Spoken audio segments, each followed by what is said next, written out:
हम अपनी योग्यता को विकसित करें।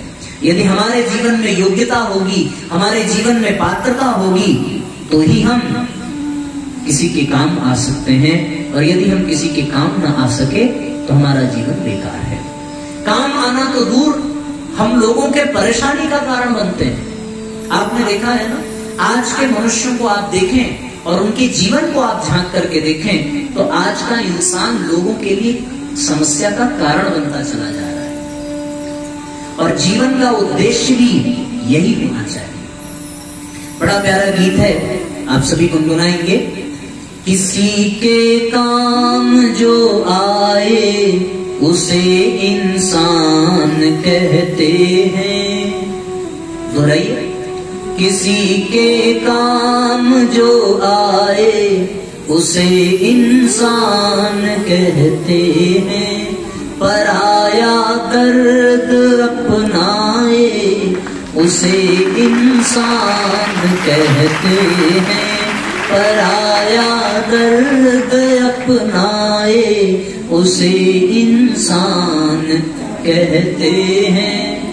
जो किसी के काम आ सके उसे ही इंसान कहा जाएगा। अब घर की जो महिलाएं हैं, वो महिलाएं आपके सहयोग में आपके काम आती हैं, तभी तो वो आपके घर में रह रही हैं। यदि वो किसी काम की न रह जाएं तो आप संभवतः उतना प्यार, उतना सत्कार, उतना सम्मान आप न करें। और आप खुद भी अपने घर के काम आ रहे हैं तो घर के लोग, समाज के लोग आपको सम्मान दे रहे हैं। और यदि आप उनके काम ना आ सके तो शायद आपको वो सम्मान, वो प्यार, वो दुलार न मिले। तो जीवन का एक ही उद्देश्य है, एक ही लक्ष्य है कि हमारा ये जो जीवन है, जो परमात्मा ने हमें दिया है, उसका यही उद्देश्य होना चाहिए कि हम लोगों के सहयोग में अपनी भूमिका निभा सकें, हम लोगों का काम कर सकें, लोगों की मदद कर सकें। भगवान ने हमें सबसे श्रेष्ठ योनि में भेजा है। आपसे अच्छी योनि न किसी जानवर की है, न किसी पशु की है, न किसी पक्षी की है, न पेड़ पौधों की है। आप कल्पना करके देखें, दुनिया में जितने भी प्राणी हैं, उन सब प्राणियों में सबसे श्रेष्ठ, सबसे उत्तम और सबसे शक्तिशाली यदि कोई है तो वो साथियों मनुष्य ही है। मनुष्य से ज्यादा ताकतवर कोई नहीं है। यदि आप गहराई से चिंतन करें, मनुष्य आसमान में पक्षियों की तरह उड़ नहीं सकता, लेकिन मनुष्य ने हवाई जहाज बना दिया और वो उड़ने लगा। मनुष्य पानी में तैर नहीं सकता, लेकिन उसने पनडुब्बियां बना ली और वो तैरने लगा। मनुष्य हाथी जितना बोझा नहीं उठा सकता, लेकिन मनुष्य ने क्रेन बना दिया और वो हाथी से भी अधिक बोझा उठाने में सक्षम है। क्यों? क्योंकि मनुष्य से ज्यादा श्रेष्ठ, मनुष्य से ज्यादा संपन्न, मनुष्य से ज्यादा महान और मनुष्य से ज्यादा शक्तिशाली इस धरती पर कोई नहीं है। भगवान की सर्वश्रेष्ठ रचना है। भगवान ने सब कुछ मनुष्य को प्रदान कर दिया है। और आश्चर्य की बात यह है साथियों कि सारी दुनिया में जो कुछ भी है वो सब एक दूसरे के काम आते हैं, लेकिन मनुष्य ही एक ऐसा प्राणी है जो किसी के काम नहीं आता, जो सबको सिर्फ और सिर्फ परेशान करता है। आज दुनिया में जितनी भी प्रॉब्लम है, जितनी भी समस्याएं हैं, यदि मैं उंगलियों पर आपको गिना दूं तो उन सभी समस्याओं का कारण सिर्फ और सिर्फ इंसान है, और समाधान का कारण इंसान नहीं दिखाई पड़ता। आप कल्पना करके देखो, इस समाज में यदि पर्यावरण की समस्या है तो उस पर्यावरण का कारण कौन है? उस प्रदूषण का कारण कौन है? वो प्रदूषण का कारण इंसान है, मनुष्य है। कल्पना करके देखो, यदि बढ़ती हुई जनसंख्या इस समाज में समस्या बन रही है तो इस बढ़ती हुई जनसंख्या का कारण कौन है? साथियों, निस्संदेह ये इंसान ही इस समस्या का कारण है। 1947 के दशक की बात है। उन दिनों इस देश की जनसंख्या मात्र 39 करोड़ हुआ करती थी, और आज 70-72 साल के बाद हमारी स्थिति साथियों ये है कि आज इस देश की जनसंख्या 125 करोड़ से भी अधिक है। हम 3 गुना प्रगति कर चुके हैं अपनी जनसंख्या की वृद्धि में। ये समस्या यदि आती है तो इसका कारण इंसान है। आप देख सकते हैं, आज यदि समाज में गौ हत्या हो रही है, आज यदि समाज में नशेड़ी गजेड़ी घूम रहे हैं, तो उनका कारण कोई जानवर नहीं है, उनका कारण स्वयं इंसान है और कोई नहीं। यदि अकाल पड़ रहा है, भूकंप आ रहा है, दुर्भिक्ष की स्थिति है, तापमान धरती का बढ़ता चला जा रहा है, चारों तरफ महिलाओं की, माताओं बहनों की इज्जत लूटी जा रही है। साथियों, जितनी भी समस्या है आप नजर उठा करके देखें, उन सभी समस्याओं का यदि कोई कारण है तो वो सिर्फ और सिर्फ इंसान है। आपने किसी कुत्ते को अपने माँ बाप को धक्के मारकर निकालते हुए नहीं देखा होगा, लेकिन मनुष्यों ने उस माँ बाप को जो भगवान से भी बढ़कर है उनको धक्के मारकर निकाल दिया। और इस देश में जिसमें माँ बाप के इशारे पर, मात्र इशारे पर और छोटी सी आज्ञा देने पर राम जैसा पुत्र 14 वर्ष के लिए वनवास चला जाता है, उस देश में आज वृद्धाश्रम बन रहा है क्योंकि वृद्ध माँ बाप उन बच्चों से संभाले नहीं जाते। इस समस्या का कारण कौन है साथियों? निश्चित रूप से इस समस्या का कारण बताइए कौन है? जानवर या इंसान? कौन है? इंसान ही समस्या का कारण है। दहेज जैसी समस्या जिसके कारण न जाने कितनी बच्चियों को अपनी जान गंवानी पड़ी, उस दहेज की समस्या का कारण कौन है? कोई जानवर नहीं है, उस दहेज की समस्या का कारण इंसान है। चारों तरफ वृक्ष काटे जा रहे हैं, लोग सिगरेट के धुएं में अपनी जिंदगी उड़ा दे रहे हैं। साथियों, कितनी समस्या मैं गिनाऊं? बस एक शब्द में यदि मैं कहूं तो इस धरती पर जितनी समस्या है वो सारी समस्याएं मनुष्य के कारण है, इंसान के कारण है। इस समस्याओं का कारण कोई शैतान नहीं है। वो जमाना और था जब इस धरती पर रावण कुंभकर्ण जैसे पापी हुआ करते थे और पाप फैलाते थे। आज कहीं रावण नहीं है, कहीं कुंभकर्ण नहीं है, हर तरफ आपको इंसान ही देखने को मिलेंगे। और सभी समस्याओं, सभी पाप, सभी अत्याचार का कारण यदि कोई है दोस्तों तो वो सिर्फ और सिर्फ इंसान है और कोई। यदि आज जेठानियों की देवरानियों से नहीं बनती है, सास की बहू से नहीं बनती है, बहू की सास से नहीं बनती है, ननद की भौजाइयों से नहीं बनती है, तो दोस्तों इसका कारण कोई और नहीं है, इसका कारण कोई जानवर नहीं है, खुद कोई इंसान है। आपको मैं एक सत्य घटना बताऊं। एक परिवार बहुत प्यार से रहता था। उस परिवार में 2 भाई थे, उनके बच्चे थे, उनकी पत्नियां थी। उनमें जो बड़ा भाई था, एक दिन वो बाजार से आया और 2 पैकेट में आम खरीद करके ले आया। एक पैकेट में कुछ खराब आम थे और एक पैकेट में कुछ अच्छे आम थे। खराब वाला आम जो है दाहिने हाथ में था, अच्छा वाला आम जो है बाएं हाथ में था। उसका जो लड़का था वो दाहिने हाथ की तरफ दौड़ कर आया और उसके जो भाई का लड़का था वो अच्छे आम की तरफ दौड़ करके आया।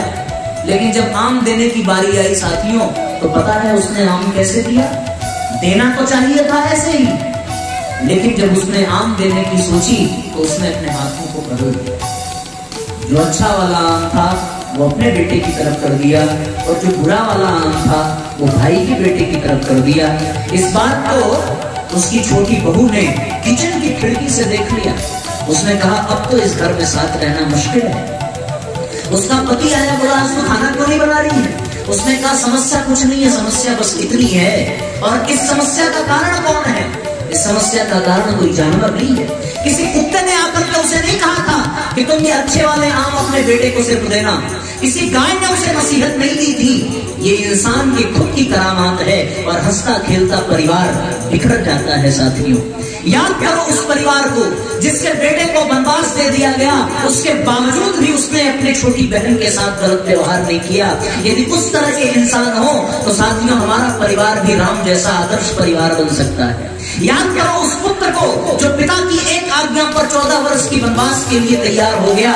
यदि वैसी सोच हो तो साथियों ये देश भी राम का परिवार बन सकता है। याद करो उस भाई को जो हम छोटे छोटे जमीन के टुकड़ों के लिए एक दूसरे के कत्ल कर देते हैं। पर कल्पना करके देखो, अयोध्या जैसे चक्रवर्ती साम्राज्य को पैर में तलवे से ठुकरा दिया था दोनों भाइयों ने कि मुझे नहीं चाहिए राज्य, मुझे तो भाई का प्यार चाहिए। यदि उस तरह की स्थिति बने साथियों तब तो जाकर के परिवर्तन संभव है। तो जितनी भी समस्याएं हैं वो समस्या सिर्फ और सिर्फ इसलिए है कि व्यक्ति खुद प्रत्येक समस्या का कारण है।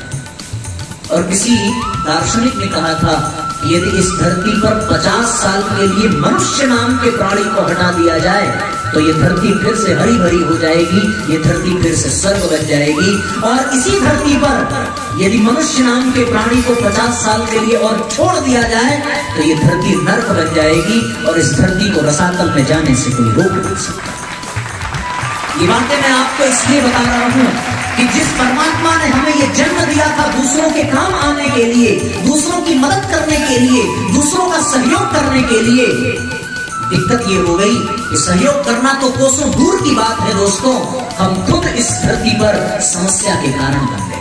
आप कल्पना करके देखो, एक एक व्यक्ति यहाँ बैठा हुआ, चाहे यहाँ बैठा हो चाहे दुनिया के किसी भी कोने में हो, यदि एक छोटी सी समस्या है तो उस समस्या का कारण सिर्फ और सिर्फ इंसान है। लेकिन हताश होने की बात नहीं है, निराश होने की बात नहीं है। जहां बुरे लोग हैं वहां अच्छे लोगों की भी सेना दिखाई पड़ती है। एक और जहां रावण जैसे लोग हैं तो दूसरी ओर राम की सेना भी दिखाई पड़ती है। एक और जहां कंस है तो दूसरी ओर कोई कृष्ण भी दिखाई पड़ता है। एक और जहां विदेशी हैं जो हमारे ऊपर राज्य करते हैं तो दूसरी ओर भगत सिंह जैसा बलिदानी भी दिखाई पड़ता है। एक और जहां हिरण्यकश्यप है तो साथियों दूसरी ओर प्रहलाद जैसा भक्त भी दिखाई पड़ता है। ये दुनिया का कण कण हमें ये सीख देता है कि हम लोगों की मदद करने के लिए बनाए गए हैं, न कि लोगों से मदद लेने के लिए। आप इन वृक्षों को देखें, ये वृक्ष किसी से कुछ लेते नहीं हैं, बदले में ये आपको बहुत कुछ देते हैं और इतना देते हैं कि आप लेते लेते आपकी उम्र बीत जाती है। आपने यदि बचपन में कोई छोटा सा आम का पौधा लगाया हो तो वो आम का पौधा करोड़ों रुपए की संपत्ति आपको दे करके जाता है। वो आपको फल देता है, ऑक्सीजन देता है, छाया देता है, घर के फर्नीचर बनाने के लिए, खिड़की दरवाजे लगाने के लिए लकड़ियां देता है, न जाने कितने रसायन देता है, यज्ञ करने के लिए वो औषधि देता है। छोटा सा वृक्ष, जब वो वृक्ष हमें इतना देता है तो क्या मनुष्य उन वृक्षों से भी गया गुजरा है? वो मनुष्य किसी की मदद नहीं कर सकता। आप नदियों से झांक करके पूछें, वो नदियां लोगों के दरवाजे पर जा जा करके लोगों की प्यास बुझा रही हैं, तो क्या ये मनुष्य उन नदियों से भी गया गुजरा है कि वो लोगों के लिए सिर्फ समस्या पैदा करे?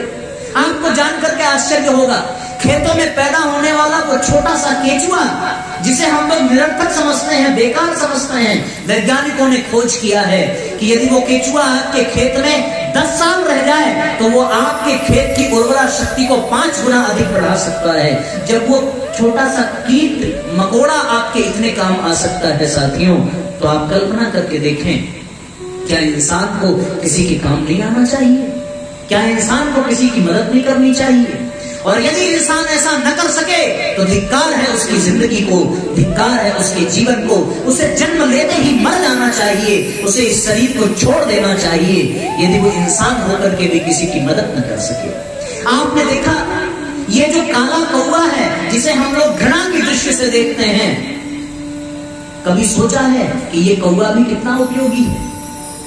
अभी कुछ दिन पहले शोध हुआ था और मैं आपको बताना चाहता हूं कि कौवा जब पीपल या बरगद की पेड़ पर बैठता है तो उसकी छाल को खाता है और उसकी छाल को खाने के बाद उड़ता हुआ कहीं यदि बीट कर दे और जहां उसका बीट गिरता है वहीं पर पीपल और बरगद के वृक्ष पैदा हो जाते हैं। उस बीज से मात्र और जगह जगह ऑक्सीजन के क्षेत्र बन जाते हैं, लोगों को सांस लेने में सुविधा हो जाती है।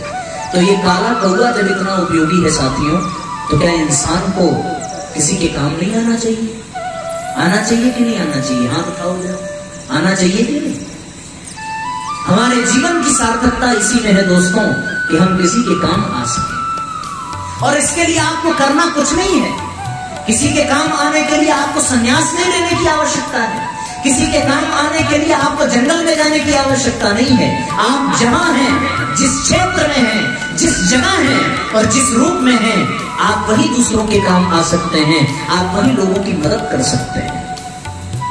हमारे सामने ऐसे सैकड़ों उपाय हैं साथियों कि हम वहां हर कदम पर लोगों की मदद कर सकते हैं।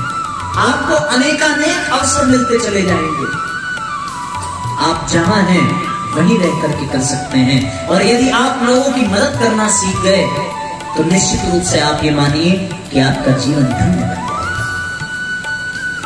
जिसका जन्मदिन है वो भी और जिसका जन्मदिन नहीं है वो भी यदि अपने जीवन को उत्सव बनाना चाहता है तो साथियों उसका एक ही उपाय है कि वो अपने जीवन में लोगों के काम आना सीख ले। आज हम विवेकानंद को क्यों पूजते हैं? क्योंकि विवेकानंद लोगों के काम आ सके, उन्होंने लोगों को तत्व ज्ञान की सीख दी, उन्होंने अपने गुरु का कार्य किया। आज हम भगत सिंह को क्यों याद करते हैं? क्योंकि उन्होंने देश के लिए अपनी कुर्बानी दे दी। कल्पना करके देखो साथियों, जब उन लोगों ने इस देश के लिए इतना कुछ किया तो क्या हम सबकी कोई जिम्मेदारी नहीं बनती? आप कहोगे साहब हम में से तो अधिकांश वृद्ध हो गए हैं, हम बुढ़े लोग क्या करेंगे? लेकिन आपको जानकर क्या आश्चर्य होगा कि तुलसीदास जी ने जब रामचरितमानस की किताब लिखी थी तो उस वक्त उनकी उम्र 70 वर्ष की थी, और 70 साल की उम्र में रामचरितमानस लिख करके वो चले गए। और आज वो रामचरितमानस न जाने कितनों को तार रहा है, उतने तारे तो आसमान में देखने को नहीं मिलते जितने रामचरितमानस तुलसीदास जी ने तार दिया। उम्र की कोई पड़ाव नहीं होती, हम जब ठान लें इस समाज में कुछ करने के लिए हमें तब अवसर मिल जाता है और हमें करने की आवश्यकता भी है। आज उन ग्वाल बाल और पांडवों को हम इसलिए याद करते हैं क्योंकि उन्होंने कृष्ण को पर्वत उठाने में मदद की थी, अपनी अपनी लाठियां लगाई थी। आज आवश्यकता हमें भी है कि हम भगवान की मदद कर सकें। ये जो अवसर है ना दोस्तों, ये बहुत ही अलभ्य अवसर है, बहुत ही स्वर्णिम अवसर है। परम पूज्य गुरुदेव ने एक पुस्तक में लिखा है, समय दान ही युग धर्म। ये पुस्तक है परम पूज्य गुरुदेव की, और इस पुस्तक में गुरुदेव ने लिखा है कि इन दिनों इस दुनिया का इतिहास नए सिरे से लिखा जा रहा है। एक ऐतिहासिक क्षण है इस धरती पर इन दिनों, क्योंकि ये युग बदल रहा है, दुनिया बदल रही है।